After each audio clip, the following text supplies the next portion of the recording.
सभी दर्शकों को नमस्कार, जय श्री कृष्णा, प्रणाम। इससे पहले हमने आपको जो वीडियो दिए थे वो दिए थे कर्म भाव के बारे में, यानी कि 10वें घर के स्वामी को, कर्म भाव को 12 घरों में हमने आपको जो विषय दिया उसके बारे में आप लोगों ने बहुत अच्छे से सराहा, देखा उस वीडियो में, और अद्भुत प्रेरणादायक आप लोगों के कमेंट रहे हैं।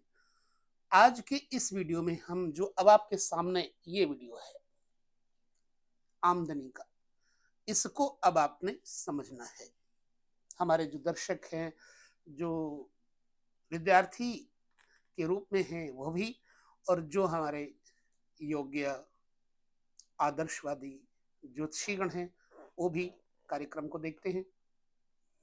तो हम इससे जो चर्चा करेंगे दो प्रकार से करेंगे। एक अपनी बात करेंगे, दूसरी शास्त्र की मर्यादा, शास्त्र के अनुभव यानी ग्रंथकार की बात करेंगे। तो आइए हम चलते हैं आपके साथ इस वीडियो में, आमदनी के भाव को देखते हैं। आमदनी का घर, क्या आमदनी का घर ही होता है? ध्यान से देखेंगे। आमदनी का घर, ये सप्तम स्थान पत्नी के घर से ठीक पंचम भाव पड़ता है। अगर पत्नी के यानी जीवन साथी के, यदि आप स्त्री हैं तो पुरुष के लिए, और पुरुष हैं तो स्त्री के लिए विचार करने के लिए क्या इस घर का महत्व है। यहां से देखेंगे पंचम भाव, पत्नी की या पति की, जीवन साथी की योग्यता का पता यहां से चल जाएगा। जीवन साथी मनस्वी होगा, उपासना मार्ग में होगा, या कटु होगा, धार्मिक होगा, अन्यायी होगा, न्यायी होगा, इन सब के बारे में आप यहां से देख सकते हैं। 11वें घर से, 11वां घर आमदनी का है, 11वां घर बड़े भाई बहनों का भी है। 11वां घर अगर हम माँ के घर से विचार करें तो 11वां घर माँ की मृत्यु का भी दर्शन करवाता है, इतना महत्वपूर्ण है। खैर, आज हम बहुत ज्यादा समय नहीं देंगे, लेकिन 11वें घर के मूल मूल तथ्यों पर चर्चा करेंगे। जब 11वें घर का स्वामी, बाई भुजा का स्वामी यहां पर होगा तो पहली बात तो जातक की स्त्री सुंदर, विचार योग्य और पति के साथ हाथ में हाथ लेकर साथ देने वाली होगी। बड़े भाई बहनों का साथ भी जातक को मिलेगा।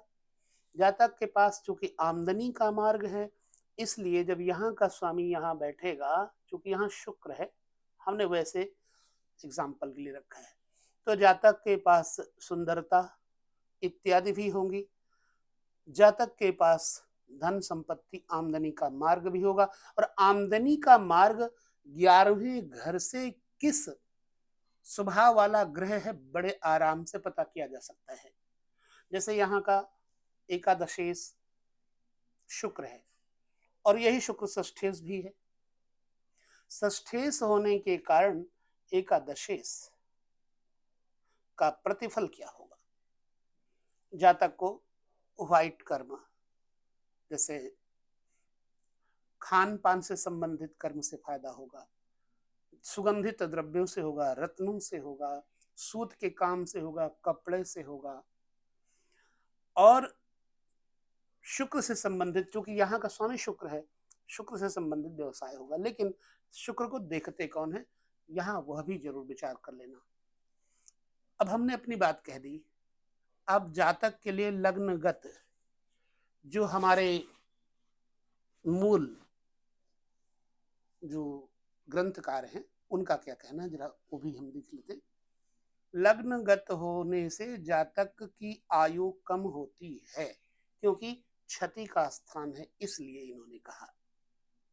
अगर लग्नगत, लग्न एकादशेश लग्न में होगा तो आयु कम होती है। कलाओं में ये जानकार होता है, मतलब एक्टिविटीज होती है, और दानी प्रवृत्ति का जातक होता है। अपने भाई बंधुओं का, खास करके बड़े भाई बहनों का प्रेमी होगा, और खास कर बड़े भाई बहन इसको प्रेम करेंगे, यानी ये अच्छा व्यक्ति होगा तभी करेंगे। सौभाग्यशाली कहा जाता है, पुत्रवान कहा जाता है। इस व्यक्ति को गवर्नमेंट से भी लाभ प्राप्त होता है। वाचाल जो बढ़िया होगी, विषय शैली वो बोलेगा, यानी अच्छा विद्वान और कविता प्रिय होगा। ठीक है। अब यहाँ पर एक बात और कहते हैं, जातक की उन्नति प्रतिदिन होती रहेगी। ये भी हमारे अनुकूल ही है। इस व्यक्ति की मृत्यु का कारण तृष्णा दोष होता है। अत्यधिक तृष्णा के विशेष रूप से अगर इसका हम रूपांतरण करें तो यही कहेंगे, प्यास, अत्यधिक प्यास के कारण होगी। रोग प्यास का होगा, होठ सूखेंगे या शुगर इत्यादि के कारण होगा। चलिए, यह तो रही ग्रंथ की बात। अगर जो यहाँ का स्वामी शुक्र, एकादश भाव का स्वामी शुक्र यहां हम बैठाते हैं दूसरे घर में। अब दूसरे घर में आमदनी का सुख भाव चतुर्थ है। बड़े भाई बहनों का सुख भाव चतुर्थ है। बड़े भाई बहन सुखी होंगे या नहीं, चतुर्थ इस यहां से चतुर्थ पड़ता है, इसलिए आपका दूसरा घर बड़े भाई बहनों का सुख दर्शाता है। अगर पाप ग्रह है दूसरे घर में तो द्वितीय स्थान में बैठने से जातक की आयु कम करेगा। एकादशेश पुनः क्षति का स्थान है ना। लेकिन एक आमदनी का मालिक धन में बैठ करके जातक को बहुत धनी बनाएगा, दरिद्री नहीं होगा। और यहां पर कहते हैं जातक चोर, ग्रंथकार कहते हैं जातक चोर होगा। चोर किसी प्रकार से भी, चाहे विद्या की हो, चाहे औषधि की हो, चाहे किसी वस्तु की हो चोरी, वाणी की चोरी इत्यादि, इस पर हम विशेष चर्चा अगले वीडियोस में करेंगे। दरिद्र होगा, चोर होगा, दुखी होगा, कम खाने वाला होगा, उसका आमदनी और खर्च बराबर रहता है। यदि शुभ ग्रह हो तो धनवान और दीर्घजीवी होता है। तो ये अशुभ ग्रहों के कारण चोर इत्यादि की बात कही। यहां पर कोई शुभ ग्रह हमने नहीं बिठाया है, लेकिन अगर किसी का अशुभ ग्रह है तो जो हमारे दार्शनिक ग्रंथकार हैं उनका ऐसा कहना है। मेरे हिसाब से यहाँ का मालिक यहाँ बैठेगा, धनवान बनाएगा, वाणी कुशल बनाएगा, सुखी बनाएगा, बड़े भाई बहनों को भी सुखी करेगा, लेकिन शुभ ग्रह होगा तो यहाँ का स्वामी यहाँ तीसरे घर में आ जाए तो ठीक बड़े भाई बहनों के पुत्रों के बारे में, संतानों के बारे में ये दर्शाएगा।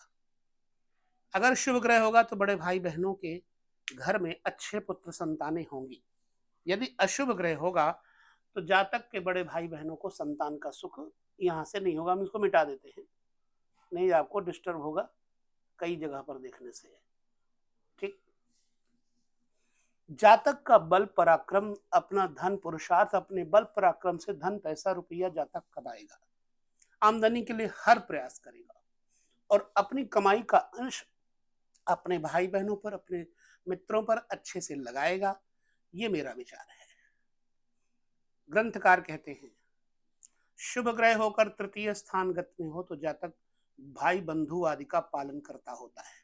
I am right. उन पर स्नेह रखने वाला होता है। I am right. सदबंधु, विशिष्ट अच्छे भाई बंधु होंगे विशेष रूप से। शत्रु कुल ध्वंसकारी होगा, यानी दुश्मनों को परास्त करने की क्षमता होगी अगर एकादशेश तीसरे घर में होगा आपका तो।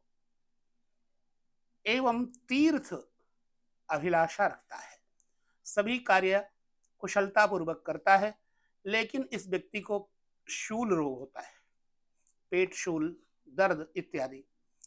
यदि पाप ग्रह हो तो बंधु बांधव का ये शत्रुवत भाई बंधुओं का ध्वंसकारी होता है, यानी उनका विनाशकारी होता है। तो ये रहा एकादशेश तीसरे घर में प्रतिफल देने वाला। पुनः हम इस ग्रह को आगे लेकर चलते हैं और देखते हैं चौथे घर में जब आपका एकादशेश लाभेश होगा तो क्या प्रतिफल देगा। अब हम कलर चेंज कर देते हैं ताकि आपको और समझने में आसानी रहे। ठीक है, पहले हम इसे मिटा देते हैं।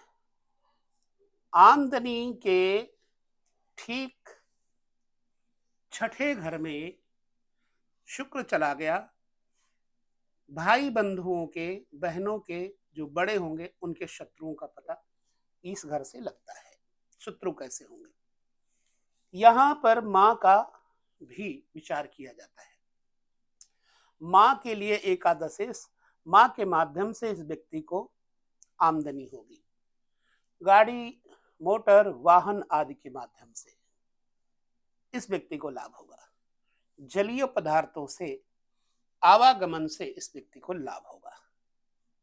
और जातक अपने मां का पालन करने वाला, जातक अपने परिवार कुटुंब को, मातृ पक्ष को, ननिहाल पक्ष को भी सुखी करेगा। यानी इसके पास हर वस्तु, अलभ्य वस्तु लभ्य हो जाएगी। ग्रंथकार क्या कहते हैं? ग्रंथकार कहते हैं जातक दीर्घायु होगा, पिता का भक्त होगा, क्योंकि यहां से बैठ के यहां को देखेगा, पिता के घर को, इसलिए पिता का भक्त होगा। समयोपयोगी कर्म करता होगा, समय समय पर अपने कार्य निपटाएगा। धार्मिक लाभ की प्राप्ति होगी। सुंदर स्त्री और पुत्रवान ऐसा व्यक्ति होता है जब एकादशेश चतुर्थ में होगा। ये वीडियो का जो पार्ट है, अब हमारा 12वां घर तक हम आपको वीडियो का एक और वीडियो देंगे जो व्यय भाव का स्वामी है वो कहां तक क्या लाभ देगा। उसके बाद फिर हम आपको नए शीर्षक की तरफ, नई श्रृंखला की तरफ लेकर चलेंगे। श्रृंखला आप अपना बता दीजिएगा किस श्रृंखला को लेकर हम चलें। अब यदि जातक का एकादशेश पुत्र स्थान पर चला जाए, यानी पंचम भाव में, आमदनी संतान के पक्ष से बहुत होगी, आमदनी अध्यात्म के पद से बहुत होगी, आमदनी शिक्षा पद से बहुत होगी। शिक्षा दीक्षा के माध्यम से, बच्चों के पालन के माध्यम से, बच्चों के माध्यम से, पढ़ाई के माध्यम से, गुरु और पांडित्य के माध्यम से इस व्यक्ति को लाभ होगा। और साथ ही साथ सुशील संतान मिलती है। ठीक है। ग्रंथकार का कहना है पंचम स्थान गत हो तो जातक के पिता पुत्र में परस्पर स्नेह रहता है। In right. वैरी, चतुर और चतुरंगणी सेना का संग्रह करने वाला होता है। आर्मी वगैरह में उसकी मृत्यु प्रायः चोर से होती है, चोर के कारण इसकी मृत्यु का भय रहता है। अच्छा, जातक के पिता पुत्र में स्नेह, तत्तुल्य गुणवान, यानी पिता के बराबर ऐसा इसका बच्चा गुणवान होगा, कम खाने वाला होगा, किसी मत से अल्पजीवी, थोड़ी आयु होती है, तथा किसी मत से जातक तृष्णाजीवी होता है, आशाओं की भंवर में फंस करके लगभग यह जिंदा रहने की कोशिश करता है। अगर क्रूर ग्रह हो तो फल उसका ठीक विपरीत हो जाता है। ये बात हो गई हमारी और ग्रंथ की दोनों की। अब हम इसको लेकर चलेंगे छठे भाव में। एकादश भाव बड़े भाई बहनों का भाव जब छठे घर में जाएगा तो पहली बात तो जातक के बड़े भाई बहनों से विचारधाराएं नहीं मिलेंगी। ठीक है। जातक की पत्नी के साथ भी जातक की विचारधाराएं नहीं मिलेंगी। शत्रु होंगे तो बड़े भाई बहन, और बड़े ऑफिसर अपने से बड़े बॉस आपसे उनकी बनेगी नहीं। आई थिंक ये मेरा विचार। छठे भाव में ग्रंथ क्या कहता है, बड़ा स्पष्टीकरण दे रहा हूं मैं, कोई संकोच नहीं है कि मैं अपनी बात भी आपको बता रहा हूं, ग्रंथ की बात भी बता रहा हूं। ग्रंथ कहता है छठे स्थान में होने से जातक शत्रु विशिष्ट, बहुत बड़ा रोगी होगा, बैरी होगा, चतुर होगा, सेना का संग्रह करने वाला होगा, उसकी मृत्यु चोर इत्यादि से होती है। यदि पाप ग्रह हो तो जातक देश देशांतर में भ्रमण करने वाला होता है, विदेश में उसे चोर से भय अथवा मृत्यु होती है। अब कहां तक सच है इसको तो आप खुद बताएंगे। और अब हम चलते हैं सप्तम घर में। सप्तम घर में एकादशेश जब होगा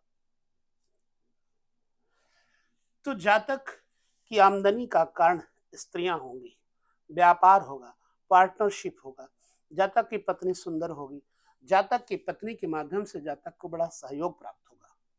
ग्रंथ क्या कहता है, सप्तम स्थानगत हो तो जातक तेजस्वी, सुशील, दीर्घायु, धनी, पदयुक्त और एक स्त्री वाला होता है, यानी कि धर्मनिष्ठ। अगर क्रूर ग्रह हुआ तो जातक की पत्नी रोगी, जातक खुद रोगी, और शुभ ग्रह होने से शुभ फल प्राप्त होगा। अर्थात यहाँ पर बैठने से जातक को शुक्र एकादशेष है, इसलिए हमारे माध्यम से यह प्रतिफल आया। अष्टम स्थान पर एकादशीष हो जाए, मृत्यु का स्थान, शमशान का स्थान। आमदनी इस व्यक्ति को मरी हुई वस्तुओं से होगी, कबाड़ की चीजों से होगी, मेरा ख्याल है। यह व्यक्ति जमीन जायदाद से निकली हुई वस्तुओं से, किसानी से लाभ प्राप्त करेगा। यह व्यक्ति एक प्रकार से साइंटिस्ट और अनुसंधान करता हो सकता है, ये मेरा विचार है। ग्रंथ कहता है यदि पाप ग्रह हो तो अष्टम स्थानगत जातक को अल्पायु करेगा, बहुत बड़ा रोगी बनाएगा, जीवन मृत और दुखी होगा। लेकिन ऐसे जातक की स्त्री दीर्घजीवी नहीं होती है, और जातक उदार एवं गुणान होते हुए भी मूर्ख ही होता है। यदि शुभ ग्रह हो तो शुभ फल प्राप्त जरूर होंगे। ये बात हो गई अष्टम स्थान पर आपका अगर एकादशेष बैठा हुआ है तो। अभी हम आपके टिप्पणियों का उत्तर देंगे, लेकिन अगले वीडियोस में देंगे। अब जातक के एकादशेष को एकादश स्थान, एकादश से एकादश स्थान यानी भाग्य भाव में एकादशेष देखते हैं। शुक्र भाग्य भाव में बैठने से जातक धर्मात्मा होगा, धर्मनिष्ठ होगा। बड़े भाई बहन भी इसके धर्मात्मा धर्मनिष्ठ होंगे। ससुराल पक्ष से, छोटे साली सालियों से इस व्यक्ति को सुकून सुख होगा और काफी सुख होगा, और लाभ भी ससुराल पक्ष से तथा पिता पक्ष से इसको होगा। धर्म कर्म से, पूजा पाठ से, उपासना से इस व्यक्ति को बड़ा लाभ होगा, सिद्धियां प्राप्त हो सकती है। मेरी ये बात रही। अब ग्रंथ कहता है जातक शास्त्रज्ञ, धर्म प्रसिद्ध, गुरु, देव इत्यादि की भक्ति करने वाला, राजा से सम्मानित, गवर्नमेंट से लाभ, धनवान, होशियार, सत्यवादी और अपने धर्म में आरूढ़ होता है, धर्म नहीं बदलता। पाप ग्रह होने से जातक बंधु बांधवों से, व्रत आदि नियम से हीन होता है, आचारहीन होता है। अब आपके साथ क्या कंडीशन है कि आपको अपने एकादशेष को नवम में होने पर समझ लेना चाहिए। अच्छा है तो शुभ ग्रह है, बुरा है तो अशुभ ग्रह है। एकादशेष अपने से द्वादश भाव में जाए तो कर्म स्थान पर जाए, अब ये व्यापारी बढ़िया होगा, व्यापार इत्यादि में लाभ होगा। पिता के साथ व्यापार करे तो लाभ होगा, बड़े भाइयों के साथ जम के रहेगा तो व्यापार में लाभ होगा। लेकिन खर्चा बहुत होगा, अपने धन का बहुत अंश खर्च करेगा, क्योंकि 11वें स्थान का 12वां स्थान खर्च का स्थान होता है, और जातक बाहर रह करके बहुत भ्रमण करके व्यवसाय को बढ़ाएगा। क्या कहता है ग्रंथ? दसम स्थान होने से जातक मात्र भक्त होगा, क्योंकि मां के घर को देखेगा एकादशेष। और जातक धर्मात्मा, विद्वान, बुद्धिमान होता है, पिता से द्वेष करता है, इन्होंने ये कहा। दीर्घजीवी होता है, धनवान, राजा से पूज्य यानी गवर्नमेंट से इसको लाभ मिलता है। चतुर, सत्य, सत्यवादी, धनी, अपने धर्मरत और माता के आज्ञा पालन में तत्पर रहता है। मैंने अपनी बात कही और ग्रंथ की बात भी कही, आपको कौन सी बात शुभ है वो मुझे बताइएगा। एकादशेष स्वयं एकादश स्थान पर होने पर जातक को धन समृद्धि, ऑफिसर्स के माध्यम से लाभ, बनते हुए काम और बनेंगे, बिगड़े काम और तो बन ही जाएंगे। दीर्घायु होगा जातक। ग्रंथ कहता है कि रूपवान, सुकर्मी, सुशील, मनुष्य को आनंद देने वाला, पुत्र पौत्रादि विशिष्ट, वाहन वस्त्र आदि से संयुक्त, और भोला भाला, ऐसे अच्छे लोगों में संसर्ग रखने वाला जातक होता है। बड़ा अच्छा बोलने वाला होता है, विद्वान और काव्य करने वाला कवि भी होता है। हमने दोनों बातें आपके सामने प्रस्तुत की, अपनी और शास्त्र की। अब इसको हम 12वें घर में लेकर चलते हैं। एकादशेष 12वें घर में कोई भी ग्रह छठे घर में, 8वें घर में अच्छा नहीं होता। मेरे ख्याल से इस व्यक्ति को, इसके बड़े भाई बहन बोलने चालने में बहुत अच्छे होंगे, धनवान होंगे, कुटुंबी अच्छे कुटुंब होंगे, लेकिन इस जातक का पैसा खर्च होगा व्यर्थ में, बड़े भाई बहनों के कारण ही नाजायज खर्च होगा। ये जातक अपने पास कोई पैसा रुपया नहीं रखेगा। अब ग्रंथ क्या कहता है? जातक निज उपार्जित भोगी होगा, अपने पैसे से ही सुख भोगेगा, स्थिर प्रकृति होगी, उत्पाती होगा। अब उत्पात कई तरह के होते हैं, भोग इत्यादि। मानी, जितेंद्रिय, दुखी, अल्प द्रव्य युक्त, बहुत कम पैसा होगा और अन्य मनुष्यों को कष्ट पहुंचाने वाला होगा। ये रहा 12वें स्थान पर पहुंचे हुए एकादशेश का फल। मैं थोड़ा जल्दी में होने के कारण जो शूट कर रहा हूं वो संभवतः आप लोग उससे संतुष्ट हो भी सकते हैं, नहीं भी हो सकते हैं, परंतु मैंने जो विचार दिए अपने और ग्रंथ के माध्यम से, वो आपको कैसे लगे हमें आप जरूर बताइएगा। चलते हैं, अगले वीडियो में हम आपके साथ चर्चा करेंगे द्वादशेश की। देखना मत भूलेगा। तब तक लेते हैं विदा। नमस्कार, जय श्री कृष्ण, प्रणाम।